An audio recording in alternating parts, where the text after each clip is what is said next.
वंदे गुरूणां चरणारविंदे संदर्शित स्वात्मसुखावबोधे जनस्य ये जांगलिकायमाने संसार हालाहल मोह शांते कुंडलीक वरदे हारी विठ्ठल श्री ज्ञानदेव तुकाराम श्री ज्ञानेश्वर महाराज की जय।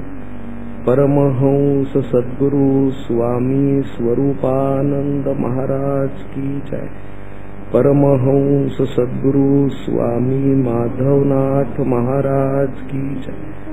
सब संतन की जय जय जय रघुवीर। आपण मागच्या वेळेला 18व्या अध्यायामध्ये जे सत्व रज आणि तम यांनी प्रभावित झालेलं ज्ञान,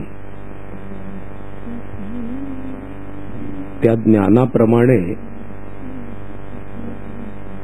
घडणारी त्रिविध प्रकारची कर्म, त्या कर्मांचा त्रिविध प्रकारे सात्विक राजस आणि तामस असा त्रिविध प्रकारे जो कर्ता असतो त्याचं लक्षण, तसंच त्या कर्त्याची जी बुद्धी, ज्या बुद्धीने तो ज्ञानाला अनुसरणार असतो, ती त्रिविध प्रकारची सत्व रजतम त्रिविध प्रकारची बुद्धी, त्या बुद्धीला अनुसरून त्या बुद्धीमध्ये असणारी धृती किंवा धैर्य किंवा धारणा त्रिविध प्रकारची, आणि त्यामुळं होणारं त्रिविध प्रकारचं सुख, सात्विक सुख, राजस सुख आणि तामस सुख, याचं जे भगवंतांनी वर्णन केलेलं आहे ते पाहायला आपण सुरुवात केलेली आहे. आपण सात्विक ज्ञान, राजस ज्ञान आणि तामस ज्ञान, तसंच सात्विक राजस आणि तामस कर्म हे पाहिलं, आणि सात्विक कर्ता कसा ते आपण पाहिलं. मुक्त संगोनहम वादी धृत्युत्साह समन्वितः सिद्ध सिद्ध्योः निर्विकारः कर्ता सात्विक उच्यते. अशा प्रकारे सात्विक कर्त्याचं वर्णन भगवंतांनी केलं. राजस कर्त्याचं वर्णन देखील भगवंत करतात. राजस ज्ञान म्हणजे सर्व भूतमात्रांमध्ये भिन्न भिन्न प्रकारचे जे अनेक भाव आहेत, विकारात्मक भाव, त्यांच्याकडे ज्याचं लक्ष जातं आणि त्या विकारांनी जो विकारित होतो, त्या विकारांचाच पृथक पृथक बोध ज्याला होतो, आणि त्यामुळे परमेश्वराखेरीज सर्व भूतमात्रांचा देखील पृथक बोध ज्याला होतो, त्याला राजस ज्ञान असं म्हटलेलं आहे. या राजस ज्ञानाचा मानसिक परिणाम आणि देह स्वभावावर होणारा परिणाम हा देखील भिन्न भिन्न प्रकारच्या अबोधात्मक भावाचा असाच राहतो. हे जे राजस ज्ञान आहे त्याचा कर्ता फलाशेनी ग्रस्त असतो. त्याच्या ठिकाणी अहंकार बुद्धी असते आणि अहंकार बुद्धीनी तो कर्म करत असतो.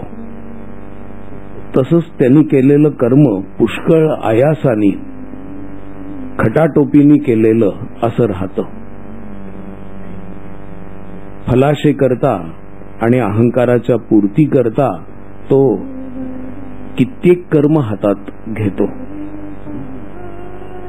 असा हा राजस करता कसा असतो याचं वर्णन भगवंतांनी केलेलं आहे.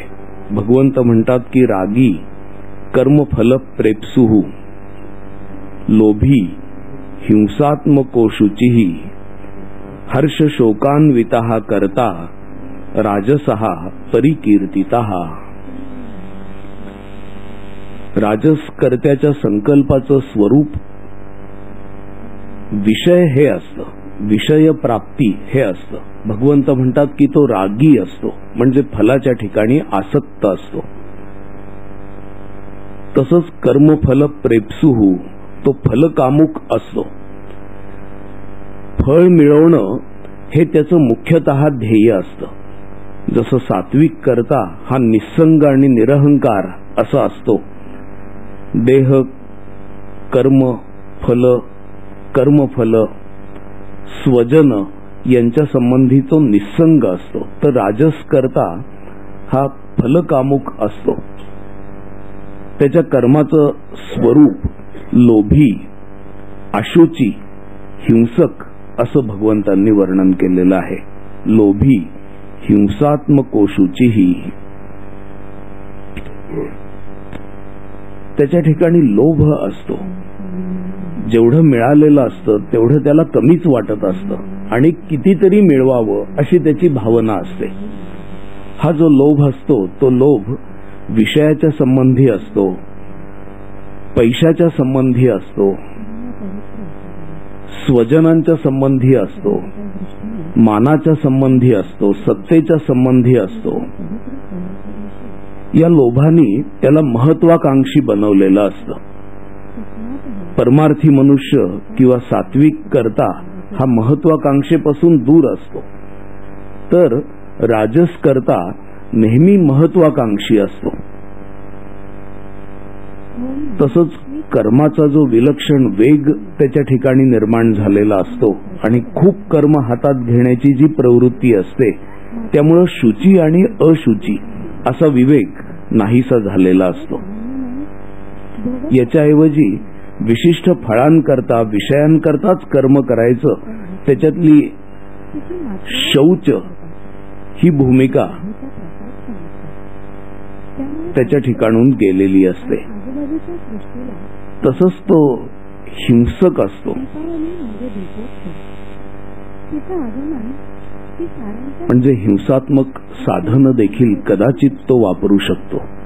विशेष करून अतिशय पैशाच्या मागे लागणारी अशी मंडळी ही हिंसात्मक साधनं म्हणजे एकमेकांवर कुरघोडी करायला जातात. राजकारणात असणारी मंडळी एकमेकांना कुरघोडी करायला जातात. त्याच्याकरता कोणत्याही टोकापर्यंत जाण्याची त्यांची तयारी असते.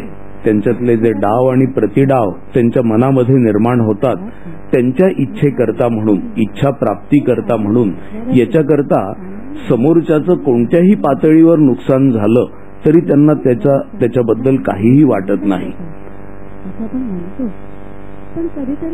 तसंच आपल्या कामामधूनच कामाचा वेग वाढवणारा असा तो असतो.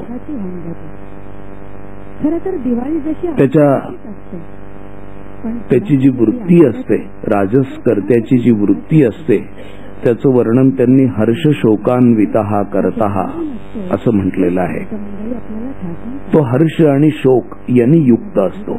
म्हणजे तो हर्षामध्ये तरी असतो किंवा शोकामध्ये तरी असतो. आणि त्याचा जो शोक असतो तो शोक बदला घेण्याच्या प्रवृत्तीने भारित होतो. आणि तो पुढची कर्म खुशाल हिंसात्मक पद्धतीने किंवा शुची अशुची याचं कोणतंही भान न ठेवता आणि लोभानी असं करायला प्रवृत्त होतो. आणि त्याच्या या प्रेरणांची जेव्हा पूर्ती होते तेव्हा त्याला हर्ष भरपूर होतो. तर तामस कर्त्याचं वर्णन भगवंतांनी जे केलेलं आहे, तामस ज्ञान आहे, ते ज्ञान आपल्या स्वार्थाच्या ज्या गोष्टी असतात, म्हणजे आपली पत्नी, पती, मुलं, कुटुंब, घरदार किंवा आपली विचार प्रणाली, तीही जेव्हा अति आग्रहाची होते तेव्हा तामसात कदाचित जमा होऊ शकते. एकाच गोष्टीत काय ते सगळं सर्वस्व असं मानल्यामुळं तर्कशून्य आणि अप्रमाण, तत्वार्थ न जाणणारा आणि तत्वार्थ न जाणता त्याच्यामध्येच गुंतून राहिलेलं जे अल्प ज्ञान आहे, स्वार्थ बुद्धीचं क्षुद्र किंवा संकुचित ज्ञान आहे, ते ज्ञान तामस ज्ञान म्हणून भगवंतांनी सांगितलं. आणि त्यामुळे त्याची जी कर्म असतात ती कर्म देखील आपल्या स्वतःचं सामर्थ्य, पात्रता, ती कर्म करताना होणारा शक्तिक्षय, हिंसा, हानी याच्याकडे दुर्लक्ष करून या कशाचाच विचार न करता अत्यंत मोहानी तामस करता कर्म आरंभतो. या तामस कर्त्याचं वर्णन भगवंत करतात अयुक्तः, प्राकृतः, स्तब्धः, शठो, नैष्कृतिकः, आलसः, विषादी, दीर्घसूत्री च कर्ता तामस उच्यते. भगवंत म्हणतात की तो अयुक्त असतो, म्हणजे स्वच्छंदी असतो, स्वैर असतो. तामस करता जो असतो तर तो रात्री 2 वाजेपर्यंत 3 वाजेपर्यंत जागेल, काही विचित्र कामात गुंतून राहिलेला असेल आणि सकाळी 11 वाजता देखील उठेल. त्याचं सगळं वर्तन, केवळ झोपच नव्हे तर सगळं वर्तन अत्यंत स्वैर असं असतं. त्याच्या इंद्रियांचं वर्तन स्वैर असतं. त्याच्या बुद्धीचे निश्चय देखील स्वैर, स्वच्छंदी असे असतात.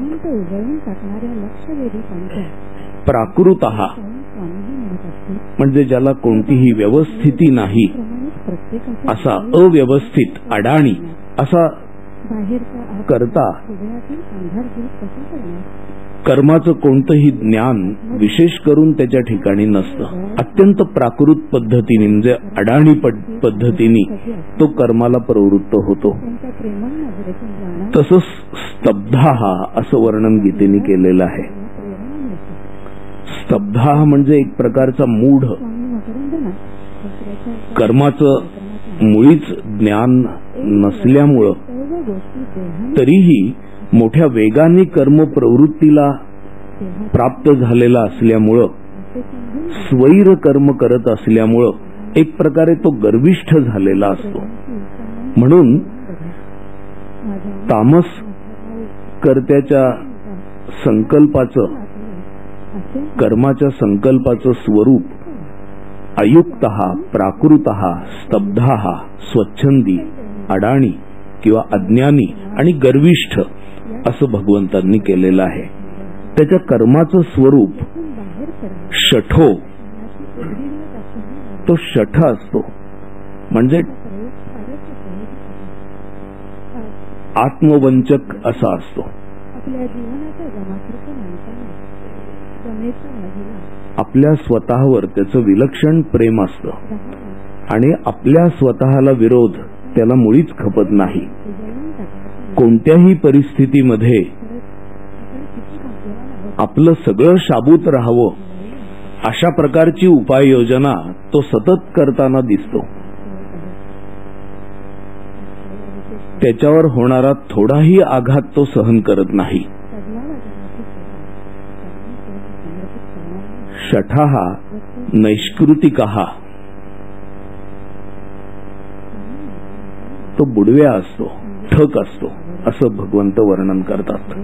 दुसऱ्याला बुडवण्यामध्ये त्याला काही कमी वाटत नाही, उलट तो त्याचा धंदा झालेला असतो. दुसऱ्याला बुडवणं हा त्याचा व्यवसाय असतो, दुसऱ्याला लुबाडणं हा त्याचा व्यवसाय असतो.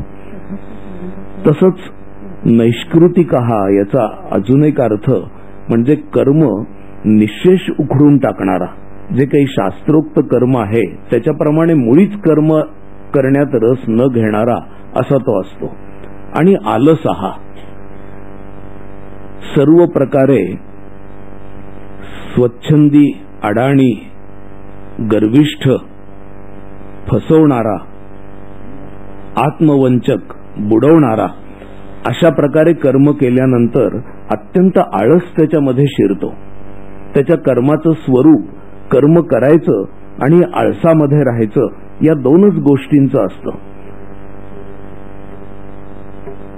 भगवंत म्हणतात की विषादी, त्याच्या सात्विक कर्त्याच्या वृत्तीचं वर्णन केलेलं आहे. अशा कर्मांनी त्याला प्रत्यक्षतः काय प्राप्त होतं? भगवंत म्हणतात की त्याला विषाद प्राप्त होतो.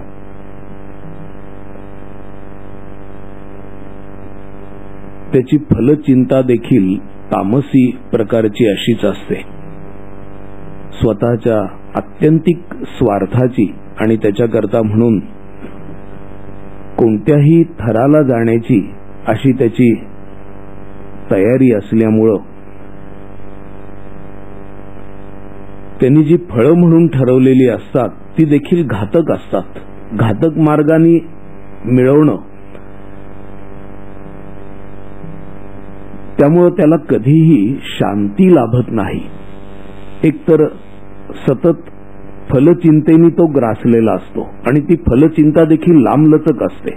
कोणाला तरी मारल्यानंतर किंवा त्रास दिल्यानंतर त्याला लाभ होणार असतो. असं असल्यामुळं त्याची पूर्ती, त्या कर्मांची पूर्ती करायला देखील लांबलचक वेळ लागण्याची शक्यता असते. तेवढा काळ तो फलचिंतेने ग्रासलेला असतो. तसंच त्याची फळं मिळाल्यानंतर दुसरा त्याच्याबद्दल कोणताही बदला घेण्याची शक्यता असते, हेही त्याच्या लक्षात असतं. असं असल्यामुळं देखील तो विषादातून बाहेर येत नाही. त्यामुळं त्याला तशी सतत व्यवस्था करायला लागते. जशी शस्त्र सतत स्वतःजवळ बाळगणं, अशा प्रकारे उद्योग त्याला नेहमी करावे लागतात. आणि एवढं करूनही मनाजोगतं फळ त्याला कधीही मिळत नाही, कारण त्याचं समाधान जवळपास होतच नाही. असं असल्यामुळं तो सदा खेदामध्येच असतो. तसंच भगवंत म्हणतात की विषाद तसं तो दीर्घसूत्री. दीर्घसूत्री याचा अर्थ कायम त्याच गोष्टीमध्ये रमून राहिलेला, चेंगट ज्याला म्हणू, असा तो असतो.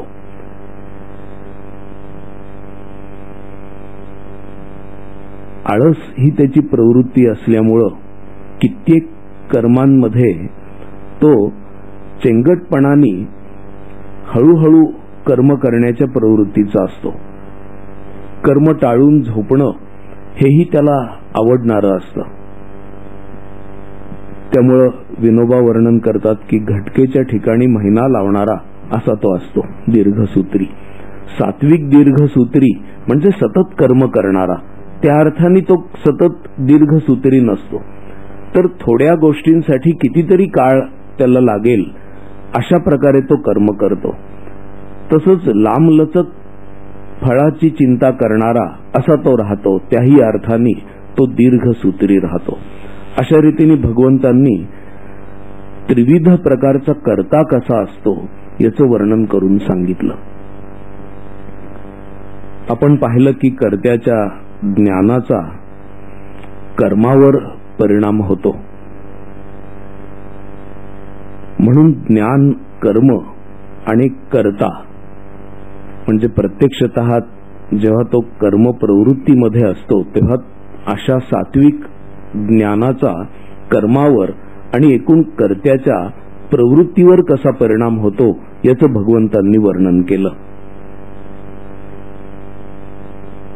पण ज्ञान हे बुद्धीमध्ये असल्यामुळं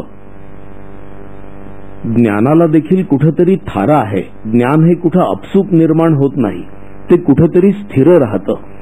या ज्ञानाला राहण्याची जागा बुद्धी ही आहे.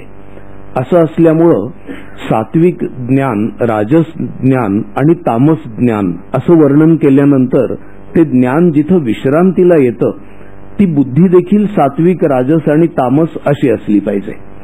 त्यामुळे याच्यानंतर भगवंत सात्विक बुद्धी, राजस बुद्धी आणि तामस बुद्धी याचं वर्णन करतात की ज्या बुद्धीमध्ये सात्विक ज्ञान राहतं ती सात्विक बुद्धी, ज्या बुद्धीमध्ये तामस ज्ञान राहतं ती तामस, आणि ज्या बुद्धीमध्ये राजस ज्ञान राहतं ती राजस बुद्धी. म्हणून बुद्धीमध्ये राहणारं ज्ञान, ज्ञानाप्रमाणे घडणारी कर्म आणि कर्माप्रमाणे कर्त्याचं लक्षण, त्याच्यामध्ये बुद्धीचं वर्णन अजून करायचं राहिलेलं असल्यामुळं भगवंत इथून पुढं सात्विक, राजस आणि तामस बुद्धीचं वर्णन करतात. भगवंत असं म्हणतात की प्रवृत्तींच निवृत्तींच कार्याकार्ये भयाभये बंधम मोक्षंच्या या वेत्ती बुद्धी सा पार्थ सात्विकी. त्रिविध प्रकारच्या बुद्धीमध्ये प्रथम भगवंत सात्विक बुद्धीचं लक्षण करतात. प्रवृत्तींच निवृत्तींच कार्याकार्ये भयाभये. प्रवृत्तीचं लक्षण काय, तसंच निवृत्तीचं लक्षण काय, हे कर्म करतानाच लक्षात घेणं हे सात्विक बुद्धीचं वैशिष्ट्य भगवंत सांगतात. प्रवृत्ती याचा अर्थ कर्म प्रवृत्ती, कर्म प्रेरणा, प्रत्यक्ष कर्म देखील. तसंच मनाचा त्याच्यामध्ये असणारा सहभाग, बुद्धीचाही त्याच्यामध्ये असणारा सहभाग, चित्ताचा त्याच्यामध्ये असणारा सहभाग,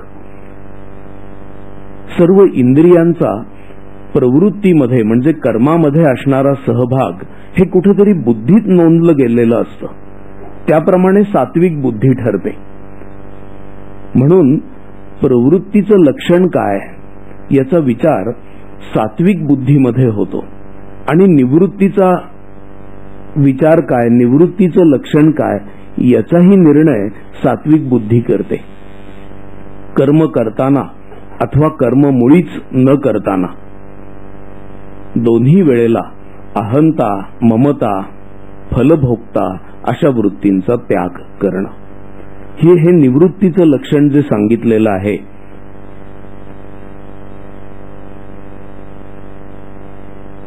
अशा प्रकारे प्रवृत्ती आणि निवृत्ती या दोन्ही गोष्टींचं मोजमाप सात्विक बुद्धीमध्ये योग्य रीतीने ठसलेलं असतं.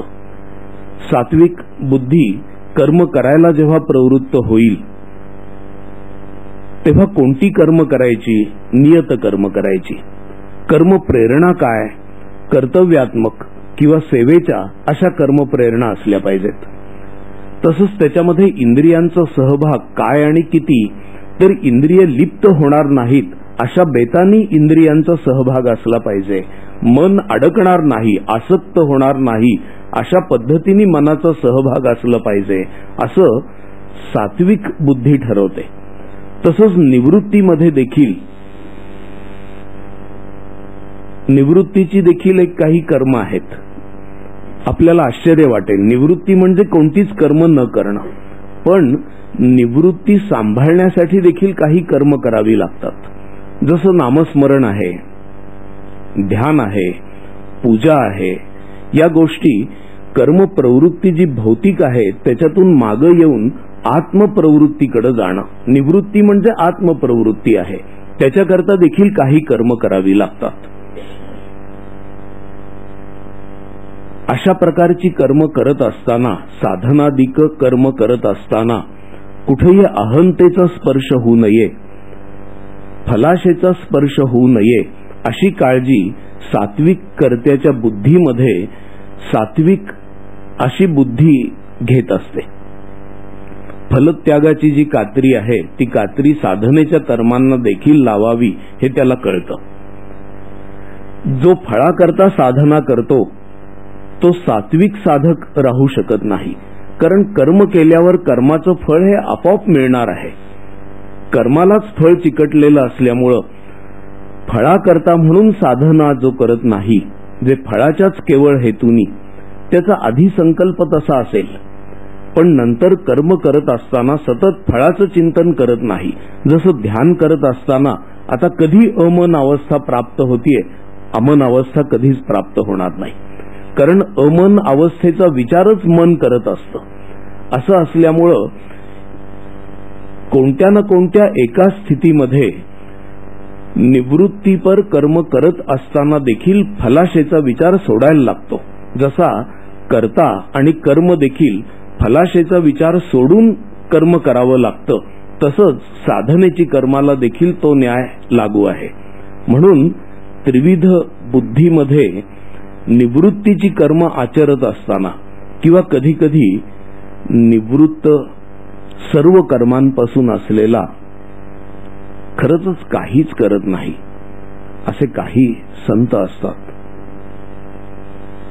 जे खरंच गिरी गव्हरामध्ये जाऊन बसलेले असतात. अशा वेळेला कर्म न करण्याचा देखील अहंकार त्यांनी टाकून दिलेला असतो. म्हणून कर्मामध्ये असणारी अहंता, फलभोक्तृत्व आणि कर्म न करताना देखील असणारी अहंता किंवा फलभोक्तृत्व, जसं एखाद्या घरामध्ये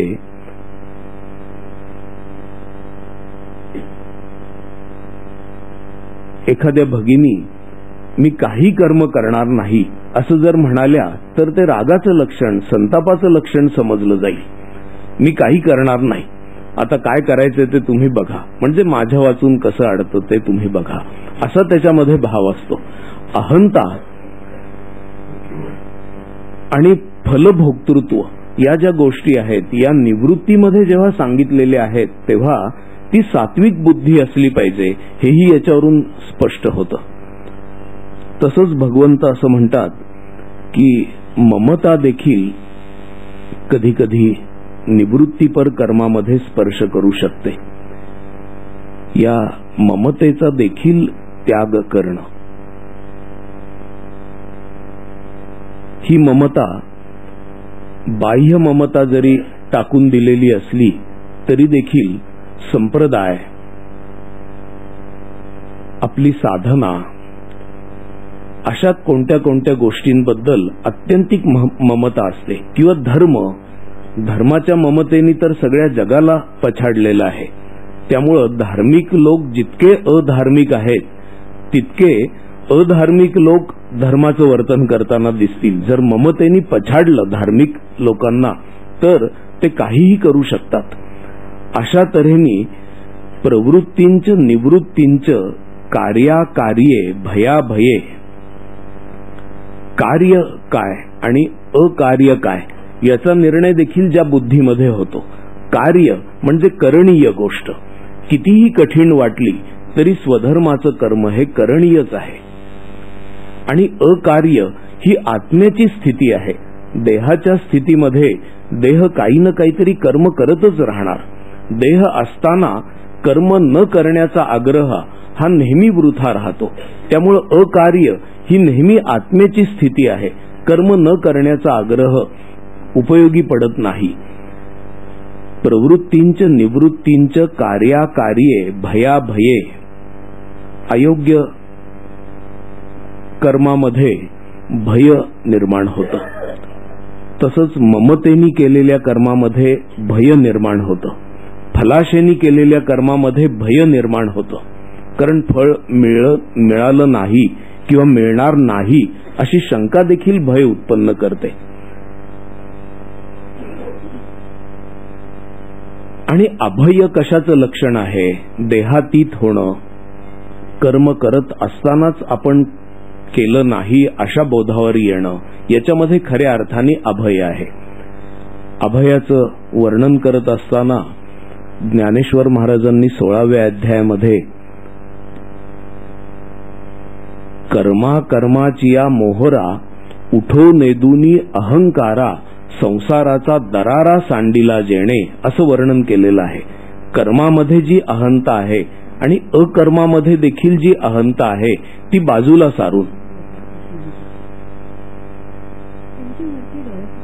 मग संसाराचा दरारा खऱ्या अर्थाने मोडला जातो. तोपर्यंत संसाराचं भय हे नेहमी टिकून असतं. त्यामुळे प्रवृत्तींच निवृत्तींच कार्याकार्ये भयाभये बंधम मोक्षंच या वेत्ती, एवढं जी जाणणारी बुद्धी असते, सात्विक बुद्धी, म्हणून ती सात्विक ज्ञान तिच्यामध्ये ठरतं. म्हणून त्याची कर्म सात्विक होतात आणि तो कर्ता सात्विक कर्ता म्हणून ओळखला जातो. ही बुद्धी बंध आणि मोक्ष यांनाही जाणणारी असते. कोणत्या प्रकारच्या विचारांनी, कर्मांनी, ज्ञानांनी बंध प्राप्त होईल हे त्या बुद्धीला माहीत असतं. आणि मोक्ष देखील कोणत्या प्रकारच्या कर्मांनी, विचारांनी, ज्ञानांनी प्राप्त होईल हे त्या बुद्धीमध्ये ठसलेलं असतं. याचा निवाडा त्या बुद्धीने केलेला असतो. बंधम मोक्षंच या वेत्ती बुद्धी सा पार्थ सात्विकी, बंध आणि मोक्ष जाणणारी म्हणजे बंधाचं भय जाणणारी अशी ती बुद्धी असते, म्हणून बंध नको. आणि मोक्षाच्या ठिकाणी असणारी अभय आणि निश्चिंतता, शांती देखील ती बुद्धी जाणणारी असते, म्हणून मोक्ष हवा अशी त्याची प्रवृत्ती असते. असं जाणणारी जी बुद्धी असते ती बुद्धी सात्विक बुद्धी म्हणून भगवंतांनी सांगितलेली आहे. भगवंत आता राजस बुद्धीचं वर्णन करतात. धर्म, अधर्म तसंच कार्य, अकार्य याचा यथार्थ निर्णय जेव्हा होत नाही त्या बुद्धीला राजस बुद्धी म्हणतात असं भगवंत म्हणतात. म्हणजे सात्विक बुद्धीच्या नेमकं उलट. धर्म म्हणजे खरं म्हणजे परोपकार आणि अधर्म म्हणजे परपीडा, साध्या व्याख्या केलेल्या आहेत. पण आपला स्वार्थ साधण्यासाठी म्हणून परपीडेला जो प्रवृत्त होतो, राजस कर्त्याची सगळी लक्षणं स्वार्थैक आणि फलहेतूची असल्यामुळं राजस कर्त्याचं वर्णन देखील विषयासक्त, फलकामुक, लोभी, शुची अशुची याचा विवेक न सांभाळणारा, हिंसात्मक साधन देखील वापरू शकणारा, हर्ष शोक यांनी युक्त असं भगवंतांनी केलेलं आहे. म्हणून आपलं इप्सित प्राप्त करण्यासाठी म्हणून जर धर्म आडवा येत असेल तर त्यालाही तो बाजूला सारेल आणि अधर्माला देखील तो जवळ करेल. राजस बुद्धीचं जे लक्षण आहे ते लक्षण ती बुद्धी डळमळीत निर्णय घेणारी असते. राजस बुद्धीच्या माणसाला नेहमी अशी शंका असते की आपण जे हातात काम घेतलेलं आहे ते काम जर तसा फायदा स्वार्थ साधला जात नसेल तर कधीही सोडायला लागेल याची त्याला जाणीव असते आणि त्याची तयारीही असते. म्हणून कर्माचा निर्णय त्याचा नेहमी डळमळीत असतो. सात्विक बुद्धी जेव्हा असते तेव्हा आत्मज्ञान हा हेतू ठरलेला असल्यामुळं कर्माचं महत्व गौण असतं. तर राजस बुद्धीच्या वेळेला कर्माचंच सर्व महत्व असतं, आत्मज्ञान गणतीमध्ये देखील नसतं. त्यामुळं डळमळीत निर्णय आणि संशय ही राजस बुद्धीची वैशिष्ट्य सांगितलेली आहेत. राजस बुद्धी असणारा मनुष्य नेहमी दुसऱ्याकडे संशयाने पाहतो. एक राजकारणी तर दुसऱ्या राजकारण्याकडे पाहतोच, पण सामान्य मनुष्य देखील जेव्हा स्वार्थ आणि स्वार्थ असा झगडा असतो तेव्हा संशय ही गोष्ट प्राधान्याने निर्माण होते. त्यामुळं राजस बुद्धीचं वर्णन भगवंतांनी डळमळीत निर्णय घेणारी आणि संशयग्रस्त अशी बुद्धी असं केलेलं आहे. तर तामस बुद्धीचं वर्णन भगवंत करतात की जी बुद्धी तमानी व्याप्त होऊन अधर्मालाच धर्म मानते आणि सर्व गोष्टीत विपरीत म्हणजे उलटा समज करून देते ती बुद्धी तामस बुद्धी होय असं भगवंत म्हणतात. तामस कर्ता जो आहे तो कर्ता स्वच्छंदी, स्वैर, कर्माचं ज्ञान नसणारा, गर्विष्ठ, बुडवणारा, ठकवणारा, आळशी, सदा खिन्न आणि दीर्घ विषाद करणारा असं भगवंतांनी केलेलं आहे. जेव्हा बुद्धी तमोगुणांनी व्याप्त होते तेव्हा ती सदैव उलटे निर्णय देत राहते. म्हणजे अधर्मालाच धर्माचं स्वरूप येतं.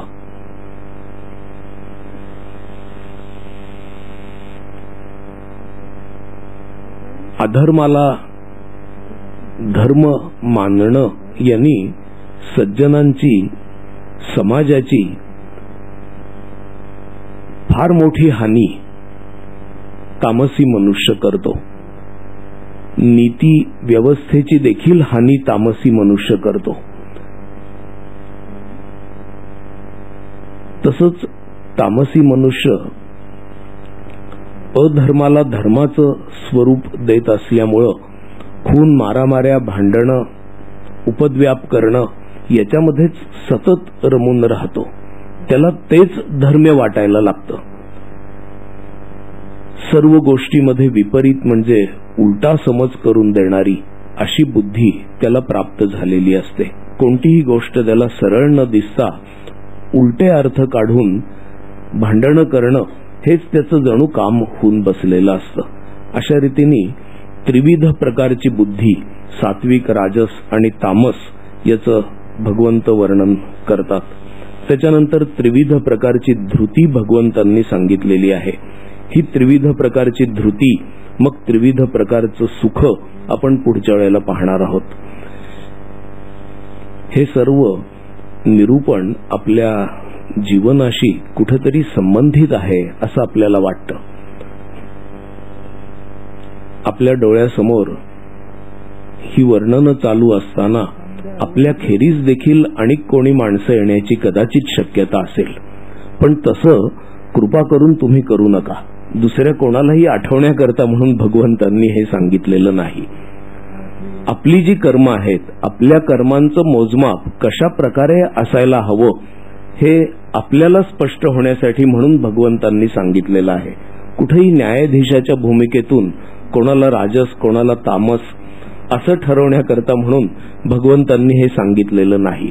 भगवद्गीता स्वतःच्या उन्नतीला महत्व देते आणि प्रत्येकाने स्वतःच्या उन्नतीकडे जर पाहिलं तर मला तुमच्याकडं, तुम्हाला अनेक कोणाकडं, अनेक कोणाला अनेक कोणाकडं पाहण्याची काही गरज नाही समाजामध्ये.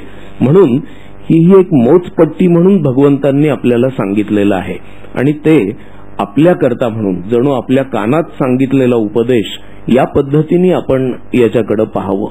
असं झालं. हे कशाकरता मी सांगतो आहे, कारण दुसऱ्याची आठवण होणं देखील कुठेतरी रजोगुण तमोगुणामध्ये येऊ शकतं. आपल्याला सात्विक करता, सात्विक बुद्धी, सात्विक ज्ञान आणि सात्विक कर्म या मार्गाने जायचं असल्यामुळं आपल्याला हे सर्व सांगण्याचा भगवंतांचा हेतू देखील आपलं स्वतःचं जीवन सुधारणं असा आहे. त्या तऱ्हेने आपण या विषयाकडे पाहूया. हरिओम तत्सत. विठ्ठल विठ्ठल विठ्ठल विठ्ठल विठ्ठल विठ्ठल विठ्ठल विठ्ठल. नमितो योगी थोर विरागी तत्वज्ञानी संत, तो सत्कविवर परात्पर गुरु ज्ञानदेव भगवंत.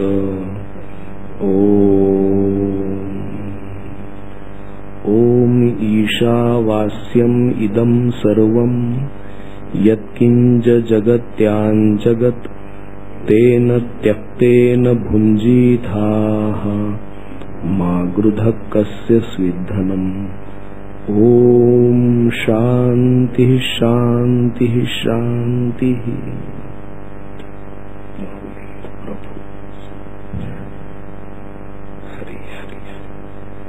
बोला जगद्गुरु श्री ज्ञानेश्वर महाराज की जय. परमहंस सद्गुरु स्वामी स्वरूपानंद महाराज की जय. परमहंस सद्गुरु स्वामी माधवनाथ महाराज की जय. सब संतन की जय जय जय.